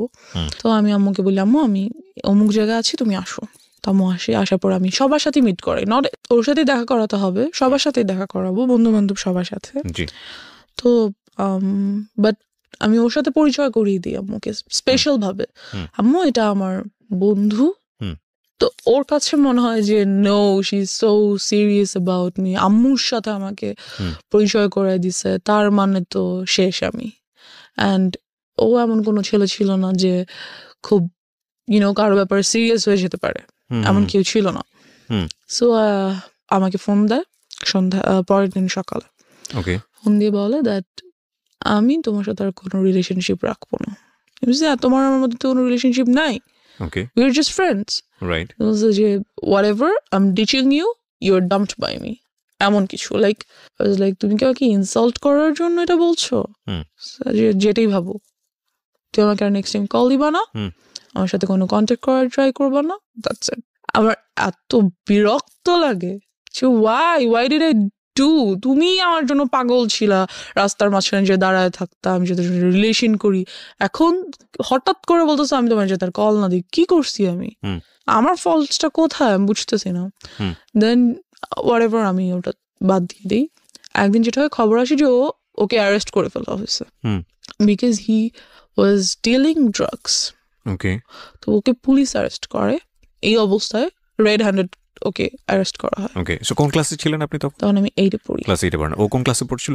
ও maybe intermediate or something like that. যাই হোক, তো আমি ওর আব্বুকে ফোন করি যে আঙ্কেল এরকম এরকম এটা হয়েছে, হ্যান ত্যান। তো আঙ্কেল বলে যে না, আমি যাব না। যাই হোক গিয়ে বলছি, আঙ্কেল আপনি আমাকে ফোন করে আপনি ছেলের সাথে ফ্রেন্ডশিপ করতে বলছেন, ও এত ভালো ছেলে, তা আজকে ওকে পুলিশ কেন নিল? নিচ্ছে যখন আমি আপনাকে জানাচ্ছি, আপনি যেতে চাচ্ছেন না, এখন আমাকে কি করতে বলেন? আমি কি করবো? তোমার কিছু করতে। বাট ওর বন্ধুরা আমাকে বারবার ফোন করছে যাতে আমি 10,000 টাকা নিয়ে যাই। বুঝতে হবে আমি ক্লাস 8-এ পড়ি, আমার কাছে 10,000 টাকা কোত্থেকে আসবে? It's not possible for me. তো ওই মুহূর্তে আমি যেটা করি, আমার কানে 2টো দুল ছিল গোল্ডের, আমি এগুলো সেল করে দিই। সেল করে 9,000 something. Why you sell? Cause আপনারা তো তখন অলরেডি ওর সাথে ব্রেকআপ তো বলে না, মানে আমি কথা বলবো না বা সামথিং ঝগড়া, আই ডোন্ট নো। আমার কাছে কেন যেন মনে হচ্ছিল যে আমার ওকে ওখান থেকে নিয়ে আসা উচিত। আমার মনে হচ্ছিল যে মেবি এটা আমার করা উচিত কোনো কারণে, এটা আমি ফিল করছিলাম। যাই হোক, তো আমি সেল করি এটা, বাকি ওই টাকাটাই আমি ওর বন্ধুদেরকে দিয়ে দিই। তো ওকে নিয়ে আসে। দেন যেটা হয় যে ওর কাছে অনেকগুলো ড্রাগস প্রোডাক্টস ছিল, লাইক কিছু ট্যাবলেটস ছিল, pink, green, yellow, those are kind of ইয়াবা, আর কিছু আর বটল ছিল, ইনজেকশন মেডিসিনের যে বটলগুলো। পুলিশ পেয়েছে ওর কাছ থেকে? হ্যাঁ। নাকি ও আপনি পরবর্তী? না, ওগুলো আমাকে, ওগুলোর বাসায় ছিল। আচ্ছা। ওকে তো জামিন দিয়ে নিয়ে আসা হয়, বাসায় নিয়ে এসে। আপনি টাকা নিয়ে কোথায় যান? টাকা নিয়ে আমি কোথাও যাই না, ওর বন্ধুরা আমার বাসার সামনে থেকে এসে টাকাগুলো নিয়ে যায়। আর ওকে নিয়ে আসে। আচ্ছা, এটা পরবর্তী কাহিনী। মানে আপনি নিশ্চিত ছিলেন না যে আসলে ওদেরকে পুলিশ ধরেছে কিনা? হ্যাঁ, আমি জানতাম, আমি প্রত্যক্ষ দেখিনি। This is another thing. মানে এমনও তো হতে পারে যে ওরা আপনার কাছ থেকে টাকা নেওয়ার জন্য সিস্টেম করেছে বলেছে। হ্যাঁ, হতে পারে। জানি না কেন যেন আমার মনে হচ্ছিল যে আমার ওকে হেল্প করা উচিত, দ্যাটস হোয়াই আমি কাজটা করেছি। How did you sell your কানের দুল? কিভাবে সেল করলেন? আমার যে বেস্ট ফ্রেন্ডটা ছিল বললাম, ওকে বলেছি যে এটা আমাকে সামহাউ, এটা আমার আজকে রাতের মধ্যে আমাকে সেল করে দিতেই হবে। ও আপনাকে সেল করে দিয়ে দিয়েছে? আমাকে সেল করে দিল। আমি জানি না ও কিভাবে কার কাছে সেল করছে। মানে ও কখনো জিজ্ঞেস করেনি যে তুমি এটা কিছু জন্য সেল করছো? হ্যাঁ, জিজ্ঞেস করেছে। আমি বলছি যে don't ask anything, just I need to sell it, দাও। তো যেটা হয়, ওই ড্রাগস প্রোডাক্টস গুলো ওর বাসায় যেগুলো ছিল সেগুলো ওর একটা বন্ধু আমাকে এনে দেয়, যে ব্যাগ দেয় আর কি। পরে আমি খুলে দেখি এগুলো আছে। কিসের জন্য আপনাকে দেয়? আমার কাছে রাখার জন্য দেয়, এবং বলে যে প্লিজ এগুলো তোমার কাছে কয়েকদিন রাখো, এই ব্যাগটা আমরা কিছুদিন পরে এসে নিয়ে যাবো। ও তখন কোথায়? ও তখন যেদিন আমি যখন টাকা দিচ্ছি তখন ওটা আমাকে দেয়। আচ্ছা, ব্যাগটা আমাকে দেয় রাখার জন্য, যে যদি পুলিশ ওদের বাসায় সার্চ করে তাহলে এগুলো পাবে, আর যদি ওদের বাসায় পায় তাহলে ওর বাবা মাকেও অ্যারেস্ট করা হবে। ওর কাছে অল্প কিছু জিনিস পাওয়া গেছে, জন্য ওকে জামিন করা সম্ভব। আর যদি এগুলো পায় তাহলে অনেক প্রবলেম হবে। সেটা হয় আমাকে দিয়ে যায়। তো ওরাতে ওখান থেকে আমি কিছু জিনিস আমি রেখে দিই। কি মেন্টালিটিতে এটা করেছি, কেন ভালো লাগলো, আই ডোন্ট নো। কেন রাখলাম? না, আমি জানতাম না ওগুলো কি, বাট আমি রেখেছি। কেন রেখেছি আই ডোন্ট নো। আমার কাছে মনে হলো যে আমার রাখা দরকার, বা আমি রাখি। ইট ওয়াজ ইন আ ফ্লো, আমি রাখলাম জিনিসগুলো কোনো কারণে। তো রেখে দিলাম। রাখার পর ওরা কিছুদিন পরে সে ব্যাগটা নিয়ে গেল, কথাবার্তা বলি না। যাই হোক, তো এবার ড্রাগস কিভাবে নিলাম সেটা তো চলে আসি। ওগুলো আমার কাছে ছিল বেশ অনেক দিন, আমি ওগুলো রেখে দিয়েছিলাম, কিন্তু খুলিনি, ধরিনি, কিছুই না। যেটা হয় যে একদিন রাতে আম্মু আমাকে খুব বকা দিচ্ছিল, তখন আম্মু আমাকে একটা ছোট সেল ফোন কিনে দেয়, ছোট্ট একটা, যাতে কোচিং এ গেলে বা কোথাও গেলে কথা বলা যায়। তো ওটা আমি টিপাটিপি করছিলাম, মেসেজেস দেখছিলাম। তো আম্মু এসে দেখে আমি বইয়ের সামনে রেখে ফোন ইউজ করছি। তো আম্মু খুব বকা দেয় আমাকে, প্রচন্ড বকা দেয়, অ্যান্ড আমার পাস্ট নিয়ে অনেক কথা বলে। লাইক কখনোই তোমাকে নিয়ে আমি কোনো শান্তি পাই নাই, তুমি সবসময় আমাকে প্রবলেমস ক্রিয়েট করছো আমাদের লাইফে, তুমি এটা করছো সেটা করছো, হ্যান ত্যান, খুবই বকাবকি করে। তো এক পর্যায়ে আমি আমার উপর খুব চিল্লাই, ইট ওয়াজ মাই ফল্ট অর সামথিং, আমি করেছি ইচ্ছা করে, সামথিং লাইক দ্যাট। তো আম্মু যেটা করে, আমার ফোনটা নিয়ে ভেঙে ফেলে অ্যান্ড আমাকে রুম বাইরে থেকে লাগিয়ে চলে যায়। খুব বিরক্ত লাগে ব্যাপারটা, আমার খুব মেজাজ খারাপ লাগে যে আমি কেন আমার সাথে এই কাজটা করলো উইদাউট এনি রিজন। হঠাৎ করে এসে ফোনটা নিয়ে ভেঙে আমার সাথে রাগারাগি, চিল্লাচিল্লি। আমি তো কিছু করিনি। কোন ক্লাসে তখন? আমি তখন ক্লাস 8-এ। আমার তখন টেস্ট পরীক্ষার সামনে, 8-এর টেস্ট পরীক্ষা চলছে, পরের দিন আমার ইসলাম শিক্ষা পরীক্ষা, এরকম কিছু। যাই হোক, তো আমি পড়ছিলাম, but phone that's why maybe আমার রাগ করছে যে পড়ার টাইমে ওয়াই আর ইউ, ঠিক আছে সেটা তুমি বকা দিতে পারো যে ফোন কেন নিয়ে রেখেছো, বাট শি ওয়াজ লাইক তুই এটা করছিস ওটা করছিস। তো আম্মু আমাকে রেখে চলে গেল। রাতে খাবার দিল, খেলাম না, ঘুমাতে যাব। আম্মু ওদিন আমার সাথে আমার রুমে ঘুমাবে, সে ঘুমাচ্ছে। তো আমার ব্যাপারগুলো এত খারাপ লাগছিল যে আসলেই মেবি আমি আমার আব্বুর লাইফে অনেক বড় একটা প্রবলেম। আমার জন্য হয়তো বা আসলেই তারা অনেক সাফার করছে, যেহেতু আমার জন্য পুলিশের কাছে যেতে হয়েছে, এলাকায় প্রবলেম হয়েছে, a lot of things they had to suffer for me. So I was like, আমার মেবি বাসা থেকে চলে যাওয়া উচিত। হয়তো আমি না থাকলে আব্বু আম্মুর কোনো প্রবলেম হবে না। তো তারা, কি বলবো, তাদের সব প্রবলেম সলভ হয়ে যাবে, আমি হয়তো তাদের প্রবলেম। আমি যেটা করলাম, রাত্রে প্রায় 1:30টার দিকে ঘুম থেকে উঠে বাসা থেকে বের হয়ে গেলাম। And you don't know আপনি কোথায় যাচ্ছেন? No, I don't know. আমার জাস্ট মনে হচ্ছিল আমি হয় মারা যাবো, আদারওয়াইজ এই বাসায় থাকবো না। ওকে। বিকজ আমি হচ্ছি এই বাসার প্রবলেম, আমি নাই তো বাসাটা শান্তি থাকবে। বিকজ আম্মুর কথায় আমার এমনই মনে হচ্ছিল। তো আমি বের হয়ে গেলাম, বের হয়ে রাস্তায় একটু সামনে যেয়ে বসে রইলাম, একটা বাসার সামনে বসে রইলাম। তো তখন মনে হচ্ছিল যে না, বাসায় চলে যাই, বাসায় চলে যাই। আম্মা ঘুম থেকে উঠার আগে বা এটা জানতে পারার আগে যে আমি বাসায় নেই, আমি বাসায় চলে যাই। আর ভাবলাম না, যাবো না। Like I was confused, and এর মধ্যে অনেক রাত হয়ে গেছে। তো যেটা হলো, আব্বু ঘুম থেকে উঠে গেল এবং দেখলো আমি নেই। এলাকায় কিছু লোককে ফোন দিল, এক পর্যায়ে অনেক টাইম হয়ে গেল আর কি, প্রায় ভোর হয়ে এসছে। তখন আব্বু পুলিশকে ফোন করলো, আব্বু পরিচিত ছিল থানার পুলিশদের সাথে। তো ফোন করলো যে দেখেন কোথাও আছে কিনা। তো টহলদার যে পুলিশরা ছিল আমাকে পেলো অ্যান্ড বাসায় নিয়ে আসলো। অ্যান্ড আব্বু আমাকে কিছুই বললো না, কোনো বকাঝকা করলো না, কিছু করলো না। বিকজ আব্বু নিউ দ্যাট আম্মু আমাকে এমন কিছু একটা বলছে যার জন্য আমি কাজটা করছি। তো আব্বু আমাকে জাস্ট বললো যে নেক্সট টাইম যদি কখনো তুমি বাইরে যেতে চাও, রাতে ঘুরতে যেতে ইচ্ছে করে, তাহলে বাবাকে বলবা, আমি তোমাকে নিয়ে যাবো। I was like wow, great. But আমার এইটাতে হয়তো আমার ফিল করা উচিত ছিল যে না, বাবা আমাকে একটা চান্স দিছে, I should take it. But আমার কেন যেন খুব বিরক্ত লাগছিল, বকা দিল না কেন আমাকে? আমি রাতের বেলা বের হয়ে গেছি, আমাকে অবশ্যই বকা দেওয়া দরকার ছিল, দিল না কেন? কেমন যেন লাগছিল। এরপর থেকে যেটা হলো, আম্মুর সাথে আমার আর কোনো কমিউনিকেশন হচ্ছে না, কথাবার্তা হচ্ছে না। আর আমার খুব মাথা ব্যথা হতো, মনে হতো যে মাথা ব্যথায় মাথা ফেটে যাচ্ছে, এত মাথা ব্যথা হতো। যেটা হলো, আমি যাতে কোনোভাবে লাইক আর হ্যারাসড না হই, এই থটটা থেকে আমি অনেক বন্ধুদের সাথে, এমন ছেলেদের সাথে ফ্রেন্ডশিপ করেছিলাম যে যারা আমাকে টিস করতে পারে। করার কারণ হচ্ছে এটা যে ওরাই যখন আমার ফ্রেন্ড হবে, তখন ওরা আর আমাকে টিস করবে না বা আমাকে কোনো প্রবলেম করবে না। তো ওদের মধ্যে থেকে একজন আমাকে বললো কি যে তুই সিগারেট খা, সিগারেট খেলে যেটা হবে, মাথা ব্যথা করবে না। তো আমি সেই কাজটাই করলাম, সিগারেট খেলাম। অ্যান্ড ফিলিংসটা এমন ছিল যে হ্যাঁ, খুব মাথা ঘুরতেছে, কিন্তু একটু পরে আর মাথা ব্যথা করছে না। পৃথিবীর অন্যতম জঘন্য জিনিস, এবং এটা যারা খায় প্রথম আমি একটু বলে নেই, বিকজ ওই ফ্যান্টাসিতে সবাই থাকি আমরা টিনেজ বয়সে। আমি যদি একটা টান দিইনি তা না, সে কারণেই বলছি। এর জঘন্য জিনিস আমার কাছে মনে হয় না। এটাতে মানুষ কেন নেশা, অন্যান্য ড্রাগসগুলোর ক্ষেত্রে কি হয় আমি জানি না, কোনো ফিল নিশ্চয়ই আসে, কিন্তু এটাতে তো কোনো ফিল আসার কোনো লজিকই আমি খুঁজে পাই না। একটা খুব কটু গন্ধযুক্ত একটা ধোঁয়া, এবং এটা মানুষ ভিতরে কেন যে নেয়, এবং নেয়ার পরে যে মুখের যে গন্ধ, এদের কাছাকাছি যাওয়া যায় না। আই এম সরি, মানে ভেরি এম্বারেসিং। এটা কোনোভাবেই মানে খাদ্যযুক্ত একটা জিনিস হইতে পারে না, কোনোভাবেই না। এই অখাদ্য এটা, এবং এত বেশি অখাদ্য এটার ভিতরে মানুষ হুদাই অকারণে ব্রেন থেকে একটা ট্রমা মানে এই পার্টিকুলার জিনিসের প্রতি মানুষ তৈরি করে যে না এটা খাইলে এরকম একটা ফিল হয়, এটা খাইলে সিগারেট ছাড়া একটা কবিতা আসতেছে না, সিগারেট ছাড়া এটা হচ্ছে না, সিগারেট ছাড়া বাথরুম হচ্ছে না। ফালতু থিং, নাম্বার ওয়ান ফালতু থিং, এত দুর্গন্ধযুক্ত জিনিস। জি বলেন। এনিওয়েজ, তো যেটা হয় সিগারেট খাওয়া শুরু করে দিই আস্তে আস্তে। আর ওই পিরিয়ডটাতে আমার আর রাতে ঘুম আসে না। So how do you smoke? Because আপনার তো ফ্যামিলিতে এটা জানানোর কোনো বিকজ সুযোগ আমি নেই। ওই যে বললাম ক্লাস বাসায় 8 যার পড়া যার অবস্থায় আপনি স্মোক করেন। রাইট, বাসায় যার যার রুম আলাদা, কেউ কারোর রুমে যাচ্ছে না। আর রাতে তো সবাই ঘুমিয়ে যাচ্ছে, আমি আমার রুমে আছি। Like so you locked your room? No, I never locked my room because আম্মু আব্বু মাঝে মাঝে আসে, বাট রুম সবাই ঘুমিয়ে গেলে কিন্তু কেউ হাঁটলে সাউন্ড পাওয়া যায়। আপনি বুঝতে পারেন যে হ্যাঁ, না কেউ কেউ একজন আসলে আসছে। আমি ফেলে দিই, ফ্যান ছেড়ে একটু স্প্রে করে দিই, দ্যাটস ইট। এটা আমাকে ওরা শিখিয়ে দিয়েছে, এরকম এরকম করলে কোনো স্মেল পাবে না, হ্যান ত্যান। চকলেট রাখা যায় সাথে, তা আব্বু আম্মু বুঝে না, আর আসলে তারা আসেও না। যাই তো আমার রাতে ঘুম আসে না, কোনোভাবেই আমার ঘুম আসে না। ঘুম আসলেই আমি আজে বাজে স্বপ্ন দেখি। চোখ বন্ধ করলেই আমি দেখি that someone is trying to do something with me, they are like holding me, আমাকে দুই দিক থেকে দুজনে ধরে টেনে ছিঁড়ে ফেলতেছে।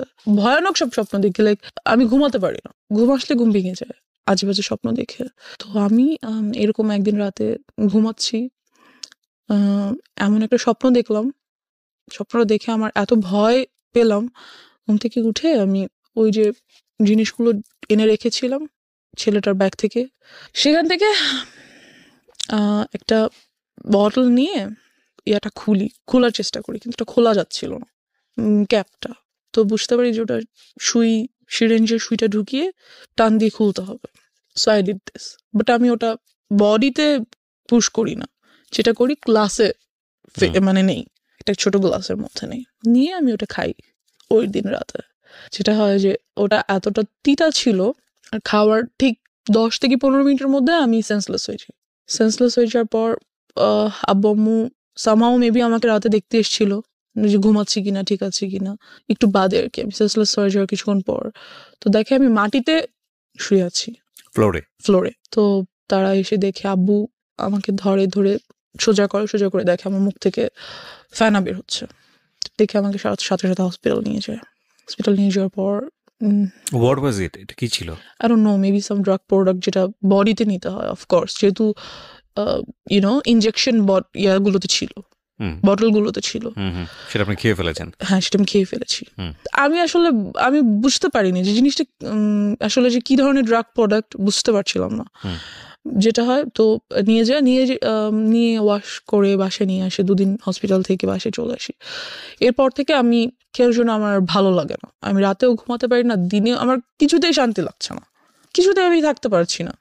যেটা শুরু করি, সিগারেট তো খাই, সাথে ফ্রেন্ড সার্কেলরা আমাকে বিভিন্ন ধরনের মদ এনে দেয়, ওগুলো খাই, বাট তাহলে আমি ঘুমাতে পারি। যেটা ঘুমাতে পারি বলতে কি, মানে সেন্স থাকে না কোনো, ঘুমিয়ে যাই, সকালে উঠি, এই ঘুম বলা যায় না এটাকে আর কি। তো এভাবে করতে করতে এক পর্যায়ে যেটা হয়, আমার হেলথ খুব খারাপ হয়ে যেতে থাকে। তো আমি বুঝতে পারি that what ever I am doing is not good for me. কি করব, ভাল লাগছিল না, এগুলো ছাড়া কোনোভাবেই থাকতে পারছিলাম না।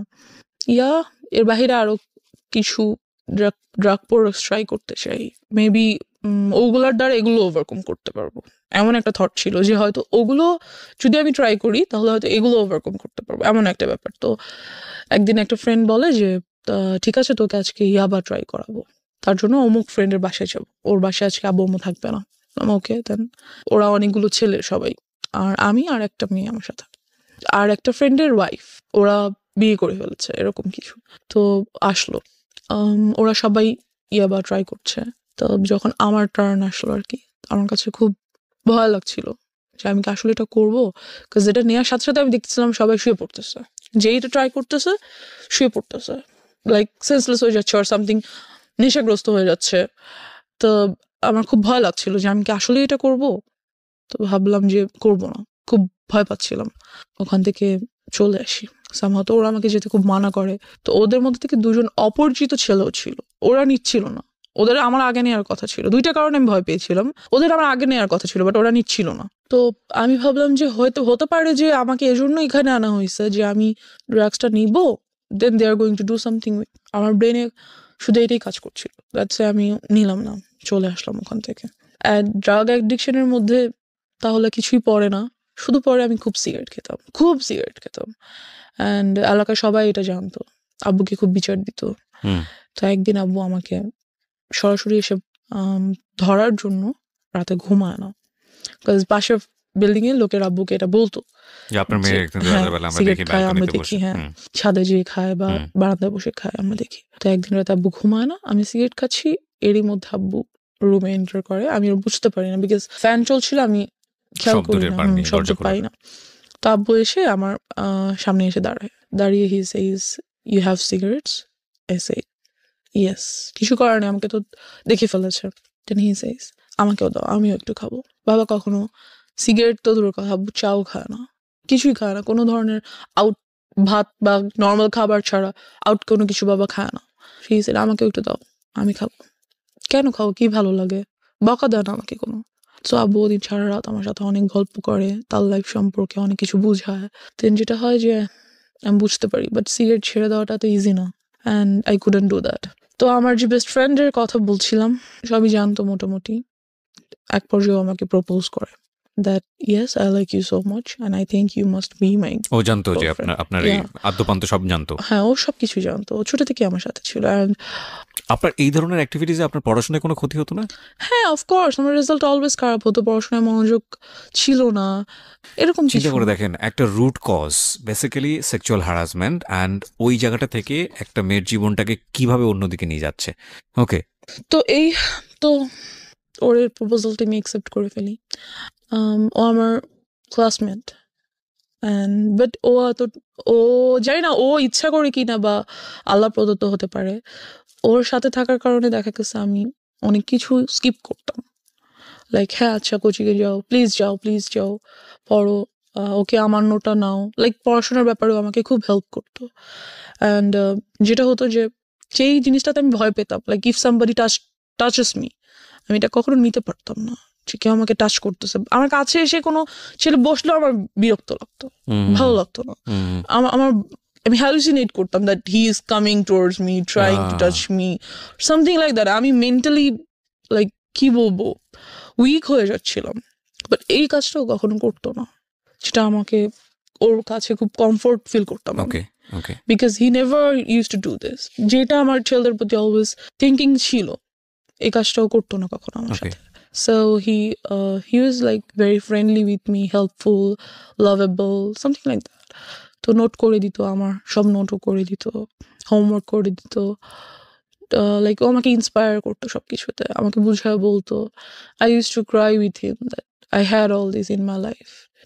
সাধারণত বেসিক্যালি দেখা যায় কি যে কোনো ছেলে যদি রিলেশনশিপে যেতে চায়, তারা কখনোই এমন একটা মেয়ের সাথে রিলেশনশিপ করবে না যার লাইফে এই ধরনের হিস্ট্রি ছিল। I guess no.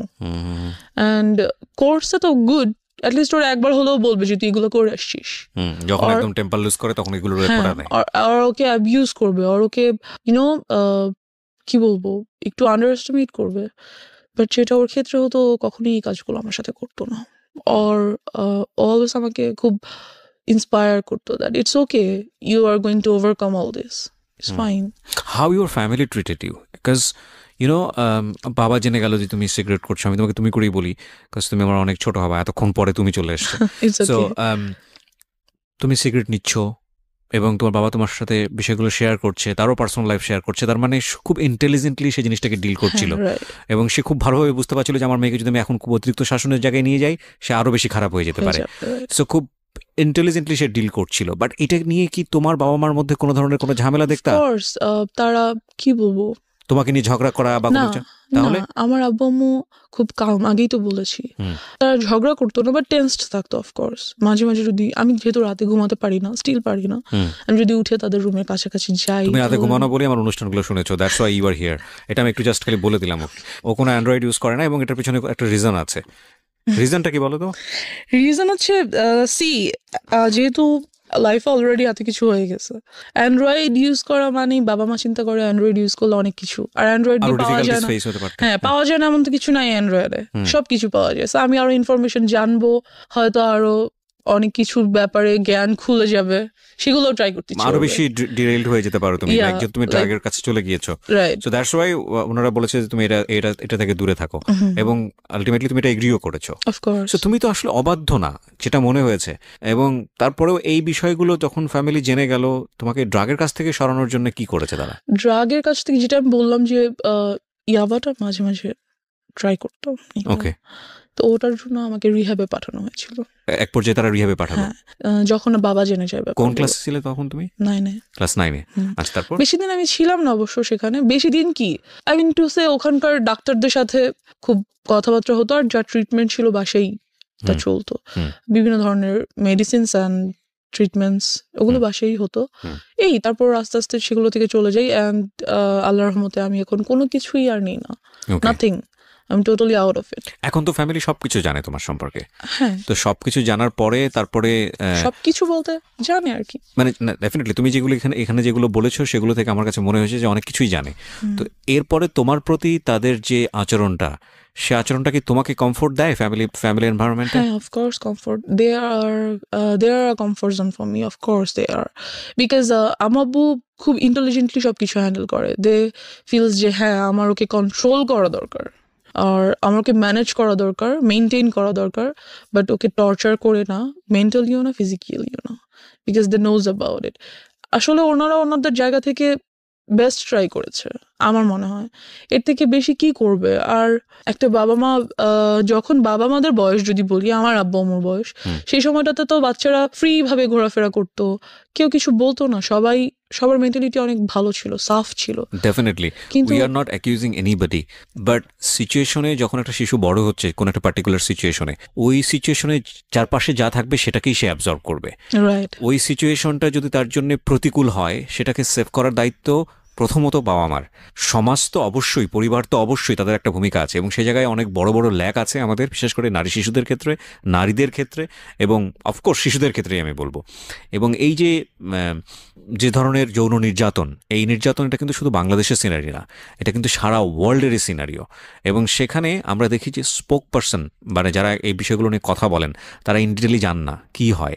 এবং খুব ভালো, আমি তোমাকে মানে স্যালুট করি যে সামহাও কাউকে না কাউকে তো এগিয়ে আসতে হবে, কাউকে না কাউকে তো বলতে হবে। তুমি কি মনে করো যে এগুলো নিয়ে স্পিক আউট বললে এটা কিছুটা হলো কমবে, বা এখানে একটা ইফেক্ট পড়বে, বা যারা এই কাজটা করে তারা সতর্ক হবে? অফকোর্স হবে ইনশাল্লাহ, আর হওয়া উচিত। বিকজ আমরা মেয়েরা আজকাল অনেক কিছু করতে চাই। মেয়েরা পাইলট হয়, ডক্টর হয়, ইঞ্জিনিয়ার হয়, অনেক কিছু হয়। হতে হলে কিন্তু অনেক কিছু ফেস করতে হয়। যে যত বড় হবে, যত উপরে উঠবে, তার ততগুলো ধাপ পেরিয়ে যেতে হবে। আর সে প্রত্যেকটা ধাপে ধাপেই কোনো একটা বিপদ হয়তো ওয়েট করছে। সে যদি নাই জানে যে কোনো একটা বিপদ আমার জন্য ওয়েট করছে আমার মতো, তাহলে সেটা সে ওভারকাম করবে কিভাবে, জানতে হবে। কিন্তু আমার জায়গাটা হচ্ছে ওইটাই, যে যারা সুযোগটা নিল, লাইক তোমার স্কুল টিচার, ইভেন গাড়ির ড্রাইভার, ইভেন তোমার বাসার কাজের লোক, ইভেন কাজের মিস্ত্রি, কেউই তো বাদ যায়নি, রাইট? তো তুমি কি মনে করো যে তোমাদের মতো যারা ভিকটিম আছে, যারা এইভাবে বিভিন্নভাবে হচ্ছে ফ্যামিলিতে টর্চার, এখানে একটা ছেলেও হতে পারে, হ্যাঁ, যে হতে পারে, তো তাদের আসলে বলা উচিত, অন্তত ফ্যামিলিতে বলা উচিত, বেশি বেশি করে এই বিষয়গুলো অবশ্যই বলা উচিত, তাদের জানানো উচিত, তাদের প্রবলেমস গুলো শেয়ার করা উচিত। এতে করে যারাই কাজটা করছে তারা ভয় পাবে, রাইট? তাদের মনে হবে যে এই কাজটা যেহেতু এগিয়ে আসছে মানুষ সামনে, আমি নেক্সট টাইম করলে আমার শাস্তি হবে, রাইট? তাদের ভয় পাওয়া উচিত, এবং ভয় পাবে তারা বলবে। এবং আমিও বলতে চাই যে এই যে অন্ধ কুসংস্কার একটা সামাজিক মানসিকতা, যে ওনার মেয়ে এটা হয়েছে না জানি ওনার মেয়ে কত খারাপ, বা ওনার ছেলে এটা হয়েছে না জানি ওনার ছেলে কতটা খারাপ, এই না জানি থেকে আমাদেরকে বের হতে হবে। কে কি মনে করলো না করলো, সেই জায়গাটায় যদি কোনো ইনজাস্টিস থাকে, এবং সেই ইনজাস্টিসটাকে আপনি নিজের সম্মানের জায়গাটা থেকে যদি মনে করেন যে ওকে আমি এই ইনজাস্টিসটাকে মেনে নিচ্ছি নিজের সম্মানের জায়গা থেকে, ফাইনালি আপনার সম্মান থাকে না আসলে, এটা কোনো না কোনোভাবে এটা কিন্তু আপনি হ্যারাসমেন্টের শিকার হচ্ছেনই। So you are right now 19, এবং আমি মনে করি যে জীবনে আরো অনেক অনেক অভিজ্ঞতা সামনে আছে, অ্যান্ড ইনশাল্লাহ it will be positive for you. আমি ডেফিনেটলি থ্যাঙ্কস জানাই তোমার বাবা মাকে, তারা তোমাকে অনেক লিবার্টি দিয়ে বড় করছেন। বাট এই জায়গাগুলো আমার মনে হয় না তোমার ক্ষেত্রে তুমি যে পরিমাণ সাফার হয়েছে, তোমার ইয়াঙ্গারের ক্ষেত্রে অতটা সাফার হওনি, কারণ তোমার একটা অভিজ্ঞতা ছিল, সো তোমার জায়গাটা থেকে তুমি ওকে শেল্টার দিতে পেরেছো। সো সেই জায়গাটা থেকে আমি মনে করি যে ডেফিনেটলি আজকের এই এপিসোডটা অনেকের জন্যই লার্নিং হবে, এবং আমি তোমার জন্য উইশ করি যে তোমার একটা বেটার ফিউচার হোক, এবং তুমি রাইট নাও 19, এবং তুমি অনেক ভালো পড়াশোনা করো, তোমার লাইফের যে এম আছে সেই জায়গাগুলোতে তুমি খুব ভালো করো। আর দিন শেষে যাই কিছু করি না কেন, আমাদের একটা জিনিস মাথায় রাখতে হবে, we live in the society, we live in the family, এবং আমাদের যে প্রবলেমগুলো আছে সেগুলো হয়তো আমাদের কিওর করতে হবে, but we can deny our society, we can deny our family. So বাবা মা যাই কিছু করুক না কেন, যেটাই কিছু করুক না কেন, তারা আমাদের বেস্ট গিফট আমাদের দুনিয়াতে, এবং we have to respect them. এটা হচ্ছে শেষ কথা। So thank you so much আমার এখানে আসার জন্য। Wish you best of luck. Thank you so much.